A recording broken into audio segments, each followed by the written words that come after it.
கர்நாடக சட்டப்பேரவை ஒத்திவைக்கப்பட்டிருக்கிறது. இப்போதே இன்றைய தினமே நம்பிக்கை வாக்கெடுப்பு நடத்த வேண்டும் அப்படின்னு ஆளுநர் கூறியிருந்த நிலையில திங்கட்கிழமைக்கு ஒத்திவைக்கப்பட்டிருக்கிறது. என்ன விவரம்? கூடுதல் விவரத்தோடு செய்தியாளர் பாரதிராஜா இணைகிறார். பாரதிராஜா, திரு குமாரசாமி அவர்கள் ஆளுநர் சபாநாயகரே முடிவெடுப்பார் நம்பிக்கை வாக்கெடுப்பு பற்றி அப்படின்னு சொல்லியிருந்தாரு. இப்போது சபாநாயகருடைய முடிவு என்ன? அதற்கான காரணங்கள் என்ன?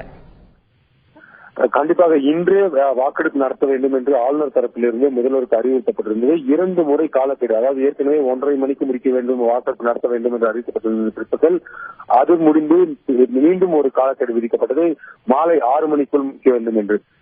ஒட்டுமொத்தமாக இன்றைய நிகழ்வுகளை பார்க்கும்போது இன்று இரவுக்குள் முடித்து விடுங்கள் என்று பாஜகவினர் மிகுந்த உற்சாகத்துடன் முடிக்க வேண்டும், அதற்காக தாங்கள் அனைத்து விதத்திலும் ஒத்துழைப்பதாக சபாநாயகருக்கு தெரிவித்த போதும் காங்கிரஸ் தரப்பில் வழக்கமாக வெள்ளிக்கிழமை என்று சட்டப்பேரவை 1:30-2 மணிக்கு முடித்துவிடும்.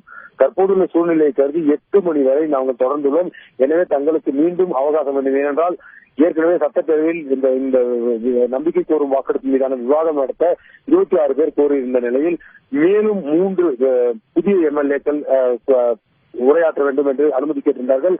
இவை அனைத்தையும் பார்க்கும்போது கால அவகாசத்தை நீட்டிப்பதாக கருதி சபாநாயகர் என்ன இருந்தாலும் எவ்வளவு நேரம் ஆகும் என்று தெரிவிங்கள் என்று சட்டமன்ற குழு தலைவர் சித்தராமையாவை கேட்டார். ஆனால் சித்தராமையா பதிலளித்த போது திங்கட்கிழமை எக்காரணத்தை கொண்டு திங்கட்கிழமை நீட்டிக்க மாட்டோம், திங்கட்கிழமை மட்டும் கொடுங்கள், திங்கட்கிழமை ஒத்தி வையுங்கள், திங்கட்கிழமை தங்கள் அனைத்து வாதங்களையும் முடித்துவிட்டு வாக்கெடுப்பை அன்றே நடத்துகிறோம் என்று உறுதியாக தெரிவித்ததை தொடர்ந்து சபாநாயகர் எந்த கருத்தையும் கேட்காமல் திங்கட்கிழமை காலை 11 மணிக்கு அவை ஒத்திவைக்கப்படுவதாக தெரிவித்திருக்கிறார்.